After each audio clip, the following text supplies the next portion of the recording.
உடனே ஒன்றது எங்கே கண்ணத்தை தொட்டால் சந்தனம் கொட்டும் வெட்கத்தை தொட்டால் குங்குமம் கொட்டும் புன்னகை பட்டால் மல்லிகை கொட்டும் பார்த்தால் பருவம் மூச்சு கொட்டும் காலில் மோசைகள் சொம்பனை தேடும் அம்மம்மா பிக்காசோவின் ஓவியம் ஒன்று பெத்தோவானின் சிம்பனி ஒன்று பெண்ணாய் மாறியதோ அந்த புறத்து மகராணி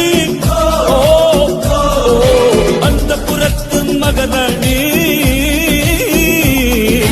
அழகிய லேலா அவள் இவளது ஸ்டைலா சந்தன மேலா